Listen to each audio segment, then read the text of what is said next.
Hello guys, ito po yung aking bahay. Bago lang po siya. Isa lang po akong mahirap. Ayan po. Ayan. Medyo makalat pa po kasi hindi pa nga po siya ayos. Ayan po. Diyan po kami nahihiga.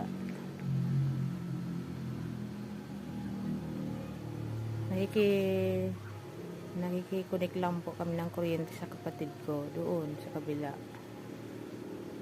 Yan guys. Yun po yung bahay ko. Isa lang po ako mahirap.